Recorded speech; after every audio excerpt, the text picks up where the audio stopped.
Welcome to the Real Film Nerds Podcast. True love never dies. Well, I think this fucking movie has a typo on their poster. True love always fucking dies. Jesus, come on. That's a good, Matt. That was a good way to open it. Welcome, everyone. Real Film Nerds Podcast number, I didn't look it up, 380... Ish. 88? Yeah, probably 87. Mike, I don't know. Mike, you need to look this up so I don't have to touch my keyboard. Hold on. I got it. I'm just going to hit it once. Okay. No! All right, you got it? I hit it once and it deleted the whole thing. I only wanted a little bit. Uh-oh. Oh, it's going to make noise, people. Just suck it up and deal. That's the rules right now. Okay, so 388. Damn it. Okay, 388 episodes. I talked about it. I even put it in the show notes and everything for last week. If you read them, which I'm sure the 11 of you don't, but that's fine. The Crow 2024, the film that we really didn't need to be made. So, yeah, Mike, do you want to break it down? And then we'll start discussing this film, I guess. Yeah, dude, that sounds great, man. I'll go ahead and break it down, and then we'll talk about it. Here we go, dude. So, The Crow 2024 was directed by Rupert Sanders. It was based on the comic book series comic strip by James Ober. And this movie was written by Zach Balin, and screenplay was William Yosef Schneider. And this movie starring Bill Skarsgård, FKA Twigs. I don't know how you say that, so I'm just going to say FKA Twigs. FKA Twigs. Yeah, dude, I don't know what the fuck else you would say. Yeah, she's a weird-ass name, and she's a weird-ass person, and not a very good actress. Wait, we're not in the review yet. Yeah, Danny Huston? Yes. And Josette Simon. Good job, Mike. Good job. You get a gold star today. All right. So, soulmates Eric and Shelley are brutally murdered. Given a chance to save the love of his life, Eric must sacrifice himself and traverse the worlds of the living and the dead, seeking revenge. Okay, so the director of this film has come out multiple times saying that this is not a remake, this is a reimagining, which I agree with. It is definitely not really like the first one at all. It has some things that are similar, but a lot of things that are not similar, which I think is good. The base story obviously is similar because that's the story. It's the source material from the graphic novel. Mike, did you ever read the graphic novel or comic book of The Crow? Because it would have been when we were kids in probably the early 90s, late 80s, and I never did. No, I never got a chance to read it. Now, I know you're not into comic books and graphic novels now, but back then you were, and your favorite in the world was Spawn. Yes, that's correct. And you know, I've met Todd McFarlane, and I have his signature, and I have some of his signature books, including Spawn #1s. And I'm sure you still have yours too, don't you? Yes, I have a really cool signature of Todd McFarlane with the Korn guys for his art. Right. Yes, they did. Didn't they do like an issue or something? Well, he did the cover. He did the cover for Follow the Leader. Yes. There you go. That's what it was. I thought that also he did like Korn was on the cover of one of the Spawns or something too around that same time, weren't they? They might have been. I'm not sure. No. Good old Todd McFarlane, man. He is Arizona's adopted him, and he goes to lots of events here. That's where I got to meet him, and I didn't get his signature personally then, but I have his signature on other things. I have purchased a lot of Todd McFarlane things, including toys, or collectibles or dolls, depending if you're my friend or not. Ah, okay, all right, very cool. But anyways, Mike. Oh, you know what? Fuck it. I'll just keep off topic for a minute. Do you think the new Spawn movie that Todd McFarlane's coming out is going to be pretty awesome? Well, I hope it's better than the original, Because the original was so dumbed down and just, pandering to the studios. I think they can do whatever they want now. I think Todd has enough money and sway that he is going to make that happen no matter what. Because, I mean, ever since he really ramped up the toys, like, dude, he is making money hand over fist on that shit. I mean, he has it's either 5 or 6 Spawn books out now. Not just regular Spawn. That's still going. But he has a bunch of the other ones, and those are the ones I'm collecting. I'm not collecting Spawn. I'm collecting all the others. It's pretty wild. Wow. Well, that's cool. Yeah, I think with today's, audience and stuff, you can do all kinds of stuff. I mean, look at The Boys. Man, that show is amazing. And, Amazon doesn't have any control over it. They gave complete control to the creators of that. Well, I just hope that they don't dumb it down again and McFarlane just does his thing and makes it dark and evil and very stylized and badass, because that's what Spawn is. Yeah, it's going to be very visually crazy and awesome. Probably real expensive. So I got one for you. I will steer it back to our discussion about The Crow. Okay, go. That was one of the things I didn't actually like about this movie. What was that? It's not very stylized. Like, the cinematography is decent. It's solid. There's some really cool and good shots. But the original Crow is very stylized. It looks a very, very specific way throughout the entire film. And this isn't. You have daylight sometimes. You have darkness sometimes. You have gritty sometimes. You have bright colors another time. There's not really like a style to it. It's just kind of there. Well, that's true. That's true. This movie, like you said, it's a reimagining. So for me, Matt, and for our listeners, I tried to separate the knowledge that I had of the original and try and watch it with an open mind. Yeah, open mind, no bias or anything. Because it's really hard for me, because I really like the first one. Really, really like the first one. It's like a classic.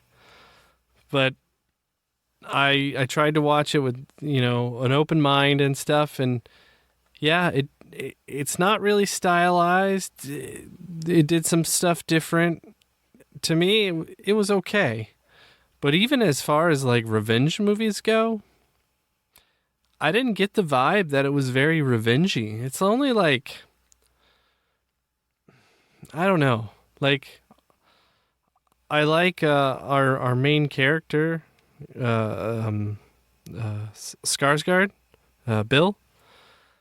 But to me, he didn't seem angry.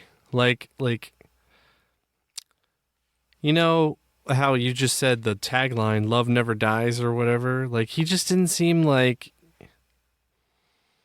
he was as committed. And I don't know, man. Maybe that's just me. But in the first one, it's their love cannot be broken. It's you get this kind of feeling of wow, this is an amazing connection or whatever. And this one, you're I mean, yeah, they seem to connect, but I don't know. Well, I would love to comment on this and my thoughts on it, but it would be spoilers. So I'm going to wait for a minute on that, because I have my thoughts on what all from the relationship standpoint is going on. But I concur, Mike. It doesn't seem really super revengey. I mean, it is, but it isn't. There's some things I really liked, though, about the film. Not a lot, but I think this was an okay film. I don't think it was great. I said it on the radio. I don't think people really need to rush out and go see it in the theaters. I really don't think it warrants that. If you're a fan of The Crow like we are, I think the original Crow, and I'll put it out there all day long in case we ever review it. It doesn't matter. I don't care. I'm putting it out there anyways. The Crow, the original, is a 5 out of 5 all fucking day long, dude. That movie is quintessential 90s, fantastically done, fantastically acted. Just, I loved the original Crow. I don't hide that. I've always thought it was one of the best films ever made, but this film doesn't hold a candle to it. in any way, shape, or form, even if it's a different story or whatever, or reimagining or trying not to put them against each other.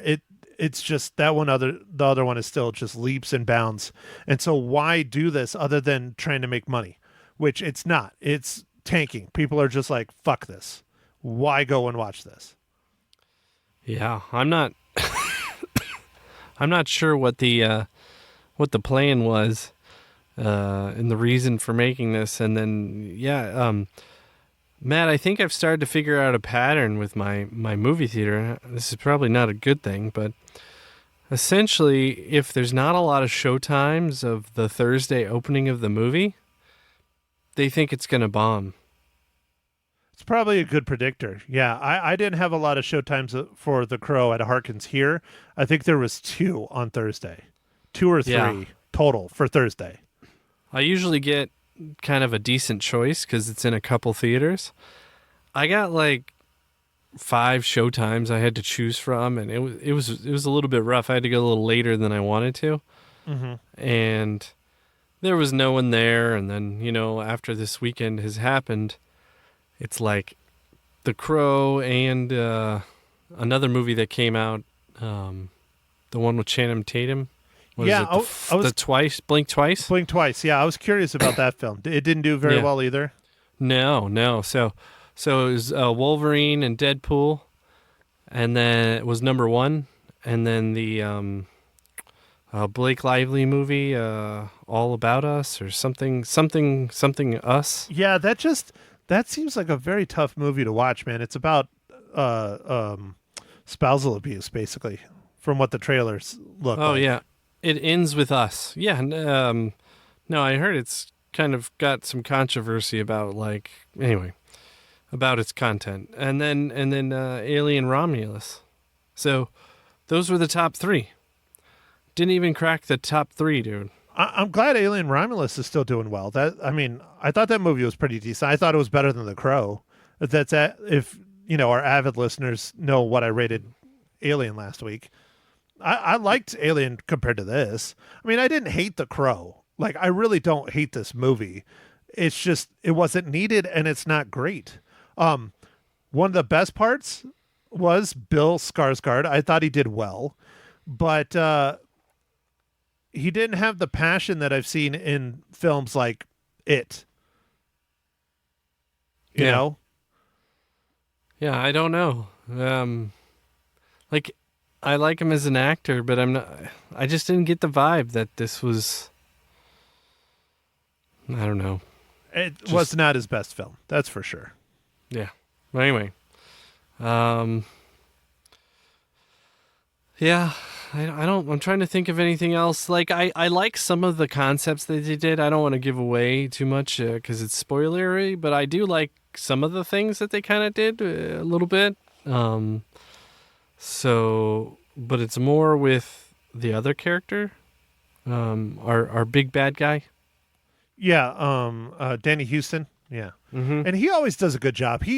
No matter what role he does, good, bad, side character, main character, Danny Huston is a very, very good actor. I think he's kind of underrated, but yeah, he's very reliable. He's a good.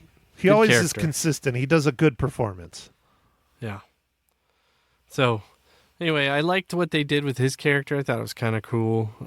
It was also interesting to kind of see the way our main characters meet is in rehab, and that's definitely a strong bonding experience. So, I was hopeful that it would be something that I could agree, but I don't know. I just didn't see it. So, Mike, should our listeners take their hard-earned money and go spend it to see The Crow in the theaters? My vote is no. No, I don't think so. I would say, I mean, the way this is going, it'll be on streaming in like 3 weeks. So, if you can just wait. Speaking of streaming, you know what's on streaming now? It just came out this weekend. And it's number 1, dude. It's killing it on streaming. I'm not sure what's on streaming. It's number 1. What do we got? Horizon. Oh, really? Yeah. It's number 1 on Max. So that tells me that they should have probably done it as a TV show, like we talked about when we did the review. Because there's just so much, and you could, with it being on streaming, you can pause and walk away and come back. Yeah, you could go pee.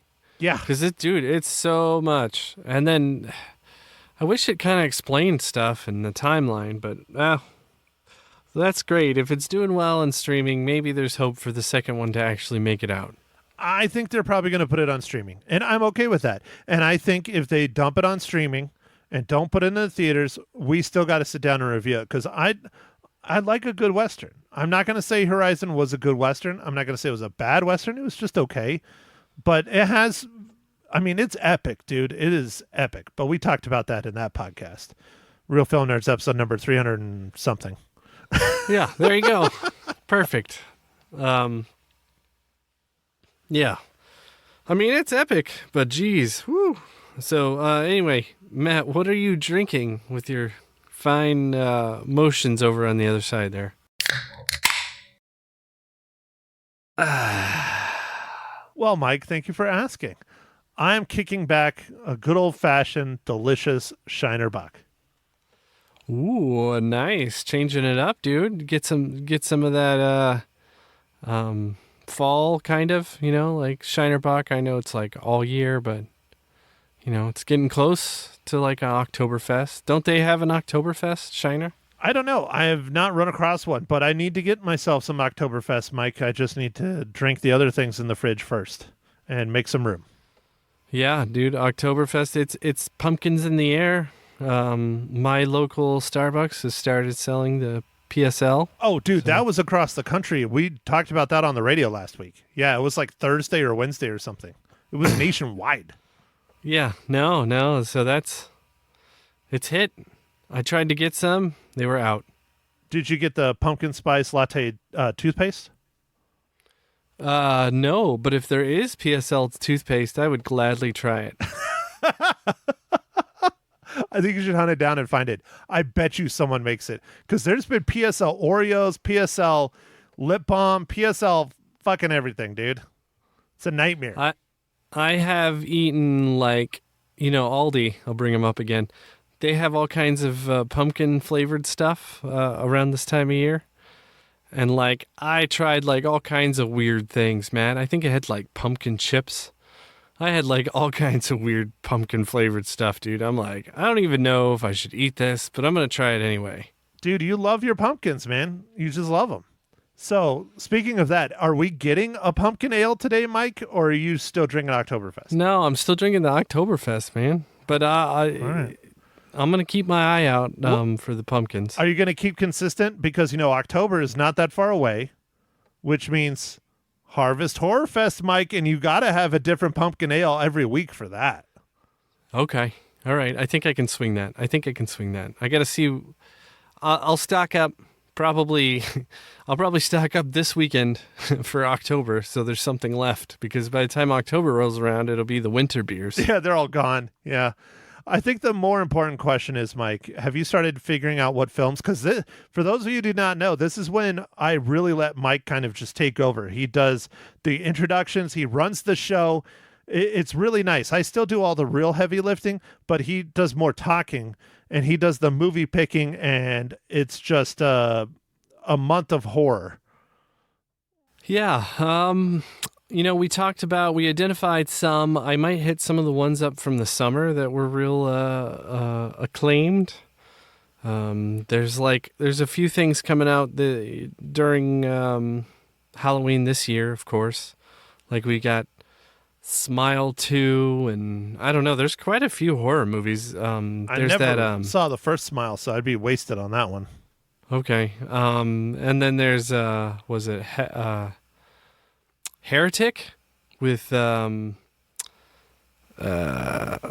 man. Don't look at me. I am not familiar with that. British actor. That cuts it down. Hugh Grant. Oh. Yeah, dude. Weird. He's yeah, dude. So it looks kind of creepy. Huh. Because he's an old man and invites these Mormons or somebody who's trying to sell religion in, and then he traps them. Wow. Shit, I had no clue about that one at all. The one I keep seeing advertising for is the new James McAvoy film. It's like a vacation in Italy or something, and this. Oh yeah, no, Yeah. that looks a little weird. That looks really screwed up. I don't know how horror it's going to be, but it looks just really messed up. Yeah, so there are definitely some things hitting. I think there's we got Beetlejuice. Beetlejuice is what September. next week? Yeah, no, it's not next week. It's the week after. I think it's the 9th. Yeah, dude, I think it's the 9th. Hold on, let me pull up my calendar. I think it's the 12th. The 12th? Okay. It's either the 5th or the 12th. It's the first or second week in September, and that'll be fun. I'm really looking forward to that. That'll be a whole lot of fun. But anyways, Mike, I know you look forward to this all year, and we have to do our continuation of Friday the 13th. I think we're up to what, 7? No. We're not that far, are we? No, we are not that far. I think we're at 5. Oh, we might be at one of my favorites. It might be the Psychic Girl. I think that might be where we're at. I think we're at 5. Well, because the one last year was the one with what's his face from Goonies. It came out at the same time as Goonies. Yeah. I think that was Friday the 13th 4. 4? Fuck, we're only on 5? God, we got years to go still. God, we're going to have to do this podcast until we die, Mike. I'm afraid so, Matt. I'm afraid so. Fuck. Anyways, okay, so let's continue on since I got us really super off topic. Or you did, man. or both of us did. I don't know. We're both taking blame. Mike, what is this week's just fantabulous dad joke? I got dad jokes. I don't think they understand, though. Gotta think I'm funny. Other people never laugh, though. Dad jokes. Ah, yes, Matt. So I'm breaking out the book again, Matt. So I think you'll be happy. I love me some book. All right.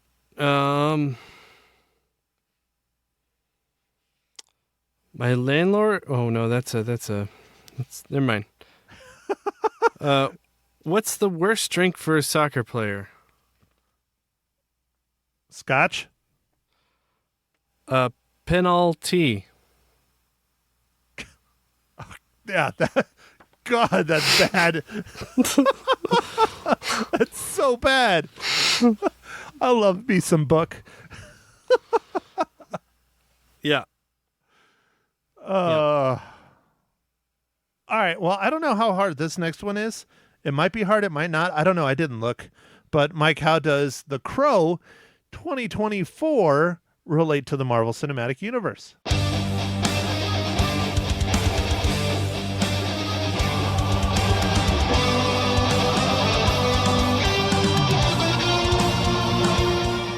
All right, Matt. This was a little bit difficult because, if I wanted to make a stretch, I could do some Deadpool relation stuff. But since I did that last week, I did not do that on this one. So for this one, I had to dig down into the visual effects department, and I was able to get Sophie Atkins, and she worked on Black Widow, Captain Marvel, Shang-Chi, and the Legend of the Five Rings. So she is definitely involved in a lot of special effects with these big movies. Yeah, I know what you mean. I mean, Danny Huston was in Wolverine Origins, which is kind of a Marvel movie now, but not since Disney bought them, and they reference it in Deadpool, not only Deadpool and Wolverine, but in Deadpool 2. But Deadpool 2 was still Fox, so... But, yeah, I see where you could have easily just said Danny Huston, because he played Stryker in X-Men Wolverine Origins. Yeah, I mean, I could have even used Bill Skarsgård, because he was in Deadpool 2 as Zeitgeist. Yeah, Zeitgeist, but yes. Zeitgeist, yes. Yeah, and he, God, he was part of X-Force and his vomiting, and Yeah, see, if they would have brought him back for Deadpool and Wolverine, we would have been golden. Yeah, yep. It brought back Peter. Yeah, they did bring back Peter. So, anyways, all right. Well, we need to get into this discussion since we are almost out of time because we were having too much fun talking about upcoming shows and the Harvest Horror Fest, Mike's favorite time of year, and his other favorite thing, pumpkin beers. Yeah, so it's a lot about me and my favorite things, Matt. So why don't you tell me your favorite thing about this movie, Matt? Oh, shit. My favorite thing about the movie? Yeah.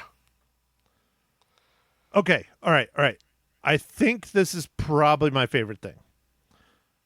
Might sound a little weird. Okay, go. So Brandon Lee in the original Crow is a martial arts expert. He's an action star. He is a badass. Like, the scenes are not at the level of John Wick, which is a thing we'll talk about a little bit later. But, John Wick is like the standard for action fighting stuff nowadays. But the scenes aren't at that level, but it's still very good fight scenes. Like, Brandon Lee just kicks ass in the original, and he looks good doing it, right? Right. The thing I really liked about this, and I think it's more believable, and I think it was on purpose, is that the action and the fighting scenes are sloppy as shit. Like, Bill Skarsgård gets his ass just beat every single time he's in the fight. He's just getting lit up. He's getting cut. He's getting stabbed. He's just getting fucking hammered, which I think is very realistic because there's nothing that says he knew how to fight. There's nothing that says he's a martial artist. There's nothing that says he knows how to shoot a gun. He's just a dude on a mission out for revenge. And the power that he has is that he cannot die. So fuck me up all you want. And I mean, it's sloppy, but I think it works really good for the character. So that's my favorite thing. Okay. Dude, that's actually, yes. That was, I mean, I didn't mind that part about the movie. I think it did add to some of the realism of like what you're trying to, relay for the movie is this guy who just can't die and he's out for revenge. But some other things that I thought were a little lacking was like, they talk about this crow can take you to, in between the worlds and stuff, but you don't really see the crow that much. And like, doesn't really seem like it's a part of our, protagonist. Like, Yep. Yeah, he's there, but like not, it's just kind of like I don't know. Just seems like it's something that's just kind of there, but it's not really there. Yeah, whereas in the first one, again, we keep comparing it, but it's warranted. The crow's a big part. Like, the crow flies over the scenes and, feeds kind of like surveillance or a drone from his mind to Brandon Lee. And then, spoilers for the original Crow, the Crow is what holds all of the power for Brandon Lee's immortality. And when the Crow gets injured and starts dying, so does Brandon Lee. So that correlation is much better. Like, you're right, the Crow's barely even in this freaking thing, other than when they keep going to this, I don't want to say it's a world, but this plane of existence that's kind of like purgatory where it's just full of crows. Yeah, and it was a weird place. It was a weird choice, whatever that was. Like, it was kind of a cool like setting, I guess, but I don't know. What I will say is, since we're in the spoiler zones, yeah. I did like the spiritual kind of reimagining of like our bad guy is doing like almost satanic or some sort of like hypnotizing of the people to like take their own lives. Well, to cause other people pain to send them to hell when he kills them. Yeah. Or to kill themselves, which immediately goes to hell. But that was actually one thing I didn't like and I really didn't understand, was why it was religious. Like, that, I wish I would have read the graphic novel, because maybe the villain was religious in the graphic novel and he wasn't, not religious, but, a demon or related to whatever religious archetypes you want to say. Because, yeah, he was speaking in tongues and evil to get the people to do the things that they did. Like, Shelley, spoilers, went and, killed that dude. Yeah. So speaking of super spoilers, I really want to get into this. So okay, go. One of the things that I have a problem with is they don't tell you how long their relationship is. So like the original film, again, I keep fucking comparing it to the original, but it just made more sense. They're madly in love. They had been together for a while. They're on the road to getting married literally the next day. And they both are murdered, right? In this, you don't know. Okay, they met in rehab and they spend 45 fucking minutes telling us the story of how they met and how they got together, which is boring as shit and way too much if you ask me. And then you don't know if their loving situation that they have was a weekend or was it a week or was it 3 months or was it 5 years? You have no fucking clue how long they were together. So how can you gauge how passionate and how loving they truly were? Like, I guess love at first sight kind of thing, but it doesn't have the wherewithal or the punch that the original has, where they're like they're truly soulmates. They're getting married, where they just like hooked up and banged it out at some dude's penthouse over a weekend. I don't know. It just doesn't have as much weight to it to me. No, it didn't seem to me either. Like, yeah, we don't know how long it is, but it seems like it's not very long. It seems like it's only a week or two, and I don't know. In something like this of the Crow and coming back to life and seeking out revenge is reserved for the truly soulmate, passionate kind of thing, and it just doesn't seem like it would have happened. Like, again, going back to the original, Brandon Lee came back a year after he was killed. Yeah.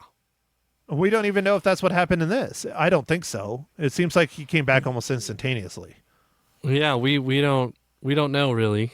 There's no explanation of time. Like, I guess with the first one, because there's like police reports and stuff, they could give us some exposition without it seeming like so in your face, They're like, oh, who's this?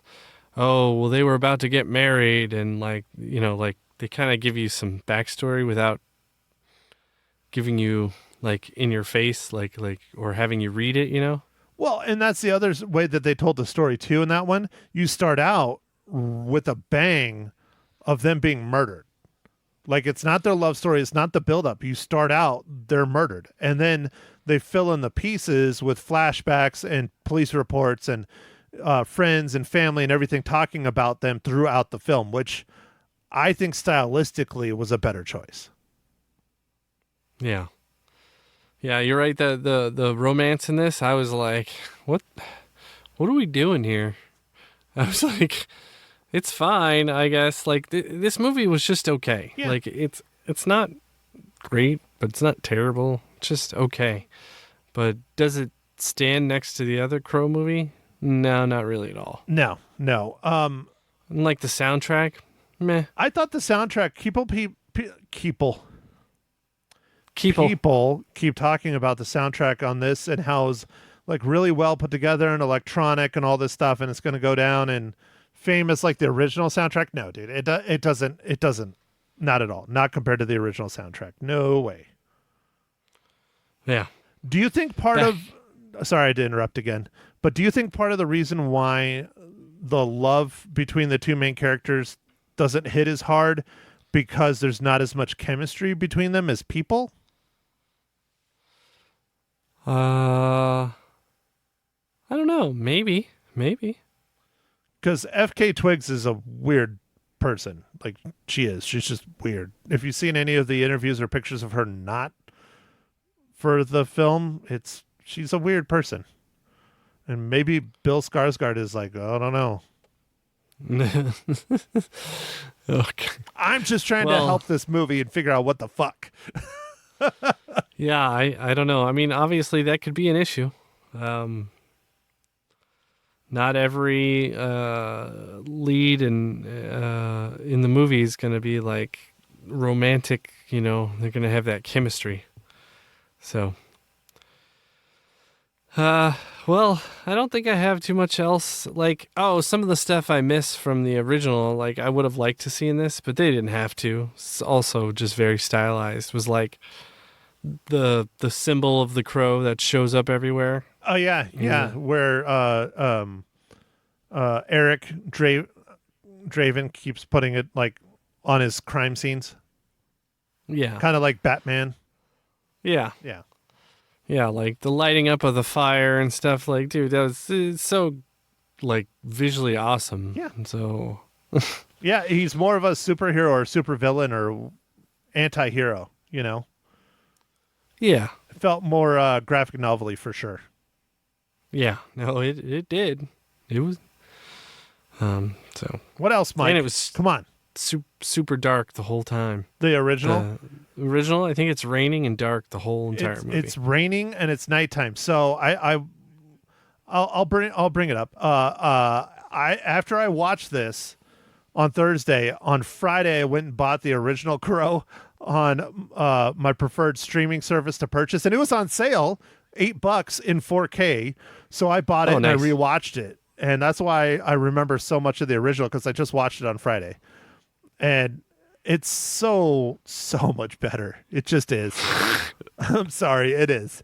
And yeah, the whole thing takes place at night, except for like one or two scenes, and it's raining almost the whole time. I love that Eric in the original is a rock star. I love that they used the cop and the little girl to tell the story, a lot of the story. There was just so much good stuff in that original versus this. But yeah, if that tells you how bad I wanted to watch the original and get this taste of this one out of my mouth, I bought the original to watch it. Nice, dude. I'll have to stream that then. Yeah, you'll have to go watch it. Yeah. Well, what are we watching next week, Matt? Well, I guess I will talk about it. I'm not sure. There's controversy surrounding this film. There's not really anything else coming out in the theaters. This is coming here because how conservative we are, so of course. But we're going to go watch Reagan, starring Dennis Quaid. It is a drama based on the life of Ronald Reagan from his childhood to his time in the Oval Office. So it's only 2 hours and 15 minutes, so not super long, thank God.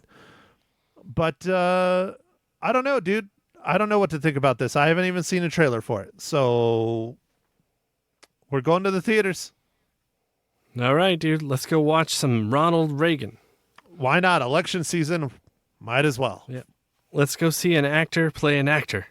An actor play an actor who turned president. Right. Don't worry, man. There's still hope. I'm thinking The Rock is gonna run. Dude, that would be tits. If The Rock ran, yeah, dude, he'd immediately become president. Yeah, I think he would win without having to do any campaigning. No, yeah.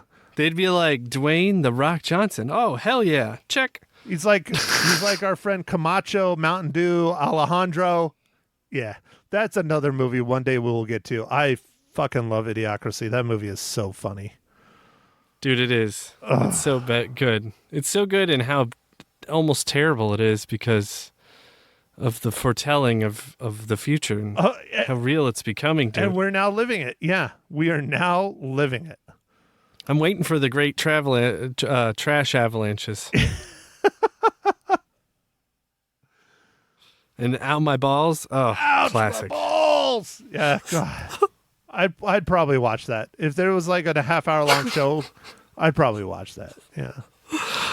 Some dude just getting kicked in the nuts. Oh, dude, it wasn't just kicking, like falling on fences and like, getting hit with like, demolition balls in the balls. I mean, different ways to just get hit in the nuts. Just sounds delightful. And now Mike is dying because he has COVID.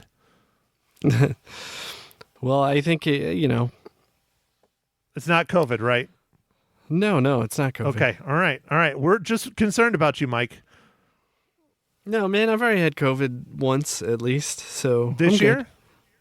Not this year. See? I got it in 21. It's coming around. Yeah. May of 21 was the last time I had COVID. Mine was November of last year, so I'm sure I will get it again. But, Mike, I think the most important question, how many reels do you give The Crow 2024? I'm going to give it 2 out of 5 reels. It was just okay. It could have been 2.5. Probably could have been a 3 with a few things, but 2. Mike, I concur. I give it 2 out of 5. I think it could have been better. I think it could have been a hell of a lot worse. I will say that it exceeded my expectations because I thought it was really going to be a shit show. And it wasn't. It was just okay. Which, I guess that's saying something because I really expected it to be trash. Yeah, for sure. It could have been better. I wanted it to be better. I kind of wanted the younger generation to get introduced to Crow, and maybe this still is an introduction because everyone's just going to say, you should have seen the first one, and they'll be like, there's a first one, and then their life will be straightened out. Oh, yeah. Then they'll go see Brandon Lee in his heyday. You know, rest in peace. Yeah. That still sucks. He would have been such a great fucking talent. So, okay, this is the thing that I forgot to talk about. So, we all know Brandon Lee was killed in a very similar fashion to what has happened with Alec Baldwin recently. And same fuck up and everything. The prop master did not clear the gun, and there was a dummy round or shrapnel or something in the gun, and that's what killed Brandon Lee. Very similar situation as to what happened recently with Alec Baldwin. Here's a little something you might not know, Mike, and this is something I read recently. So Brandon Lee's stunt double doubled in as his they were almost done filming the movie when he passed. They had, I think, like 8 more scenes left or something to be done shooting the film, and his stunt double stood in as Brandon Lee, and you only ever see his back, right? Yeah. Guess who his stunt double was?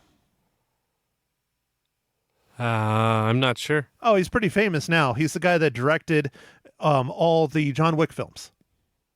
Oh, really? Yep. That was Brandon Lee's wow. stunt double in The Crow. Wow. Pretty wild, huh? That is wild. So that's why John Wick is so badass, because his stunt double is a badass. Yeah, that's cool.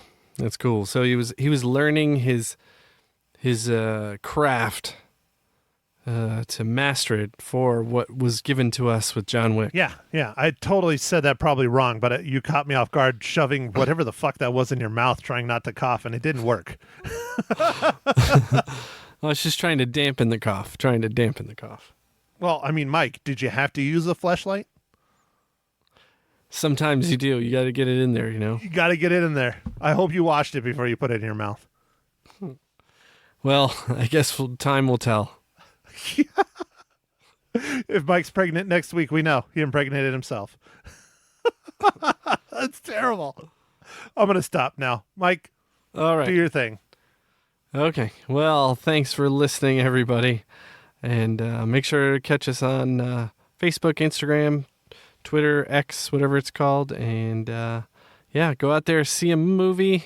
I think the theaters are kind of... They're doing well after the Deadpool stuff, but they would love to see your business. So get out there and go see a movie. All right. Thanks, everybody. Thank you for listening to The Real Film Nerds. Now, don't forget to follow us on Facebook, Twitter, and Instagram at Real Film Nerds. Now, go out and catch a movie.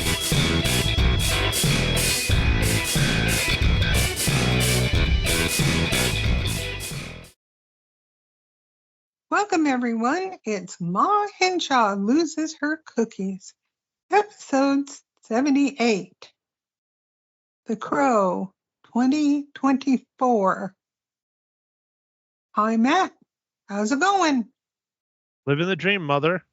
How are you this fine day of podcast recording? Yes, I'm a little weary of being at Sam's Club for 3 hours. But other than that, I'm fine. Okay, here we go. That's a lot of hot dogs. Yeah, there were a bunch. At least they didn't run out of that. Why do you like so many large wieners? I don't know. I'm just into that. They're great. Anyway. You're a terrible old biddy. Why were you Yes, at Sam's I am. Club for 3 hours? Well, it's a long story that's longer when you go with a 2-year-old and then 2 special needs folks. And certain people lose their phone and lose their card. And it's a long story. Okay. Wait, hold on. Did you just call your son-in-law and your daughter special needs people? Because that's just mean. No, it's the folks that we were with.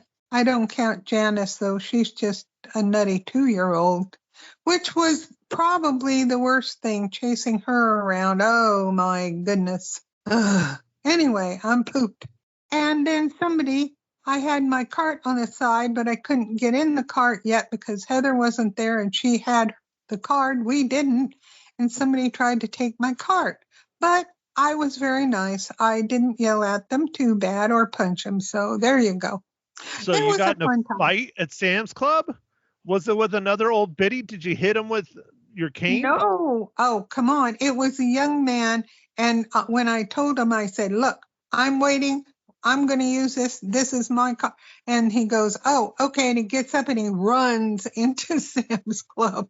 So I think he was just being lazy. He wasn't looking. Was he an employee maybe trying to take it in? No, he was not an employee. No, he was not. Okay. I think he was just tired.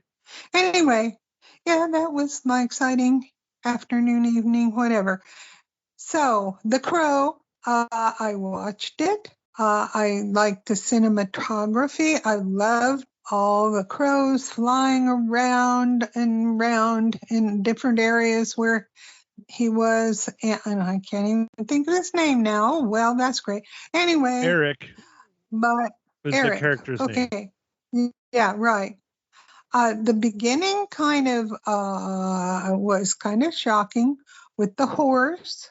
But, we had to understand why he was in the rehab place as well as, finally we find out why the girl was, but it takes a while. Anyway, and I expected more of it, and I kind of was sad because I kept trying to figure out why was the bad guy a bad guy? What did the bad guy do? Blah, blah, blah, blah, blah. Well, eventually you find out, but it just didn't ring my bell terribly. I thought it was kind of low at that, but then when he starts fighting, I thought he'd do like karate more, stuff like that. No, they had guns and he had a sword and stuff, and I thought that was kind of hokey. Now that's just my opinion. All the hacking it wasn't as crazy as the Chainsaw Massacre, but there was a lot of blood. If you like blood, yeah, this one was spot on, Why are you relating The Crow to a horror movie called The Texas Chainsaw Massacre? Well, because it had a lot of blood. But it's not a horror movie. The Crow is a thriller, revenge, love story. Right. Yes. Well, yeah, it is somewhat of a love story. It wasn't. I mean, it was a love story, but, I don't know. Anyway, I thought it was okay, but it didn't thrill me real well. And that's my view. You didn't like the nudity? No, didn't care for it all that much. You didn't like how nice and cut Bill Skarsgård was?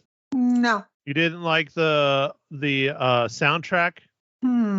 Actually, no, it doesn't really ring my bell either. I'm old. What if Jason Momoa played the Crow? Would have been a better movie. Yeah, then that would have been splendid. Yes. Mm-hmm.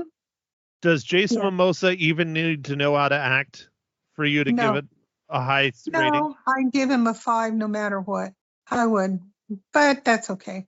So anyway, I didn't really have any snores, And yes, there were abs and nudity stuff, but I don't know.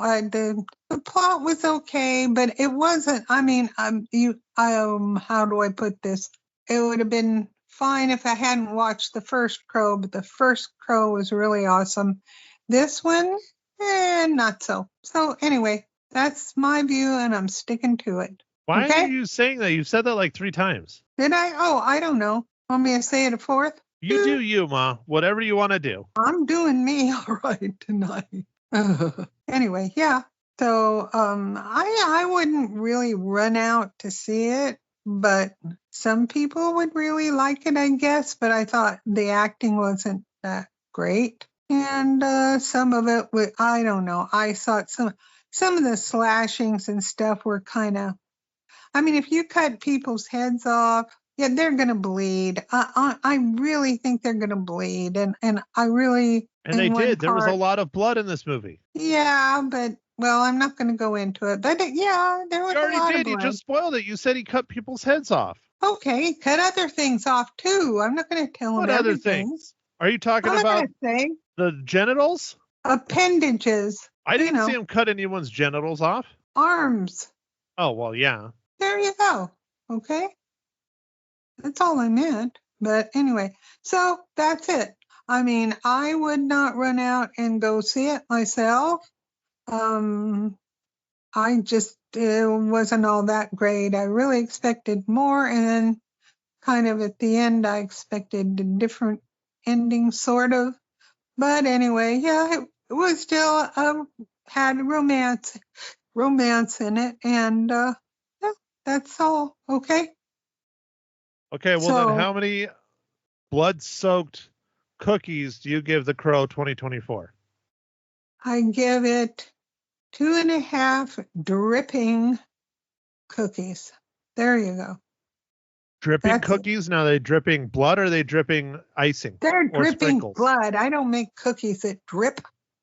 Why do you have blood cookies? That's gross. Is it like blood sausage? No, it's like if I cut myself while I'm cooking, which happens quite a few times, but no. Well, why do you cut yourself while you're cooking? You probably shouldn't do that. Oh, I can't help it sometimes, especially when you try and open cans of stuff, Peaches? That sometimes gets difficult. Like baking powder. Oh, yeah. That's a good weapon, too. Oh, yeah. Well, anyway, that's what I think of the movie. And if you want to go see it and spend the money, go for it. And you might enjoy it. But I really thought it would have a lot more suspense and, I don't know, just a more interesting plot or something. So, and that's your view, and you're sticking to it. Yes. Yes, indeedy. Okay, what about the film for next week? I am interested in seeing it. It is Reagan, and I saw one clip, and I thought Dennis Quaid did a pretty doggone good job of Reagan's voice. I'm not sure appearance-wise, they probably made him up pretty good. But we'll have to see how good that is. We'll give it a go, right? Yes, ma'am. We will find out on the radio on Friday. Yes, and I think I saw him in person once when I was in California. So we'll see if they capture him in the movie. Okay? All right. Well, are you done? Or do you have anything more you would like to say? I'm finished. Thank you. Are you sure? Yes. 100%? Yes. Positive. That's your opinion and you're sticking to it? Yes. All right. Well, thank you, everyone, for tuning in for another crow-filled episode of Ma Hinshaw Loses Her Cookies, specifically number 78. Next week, we hit up the theaters again to check out Reagan, starring Dennis Quaid. I still haven't seen a trailer for it, so I don't know if it's going to be any good or not. Trailers usually don't tell us if it's going to be good or not, but we'll see. So anyways, thanks again, everyone, for listening, and see you next week. Bye.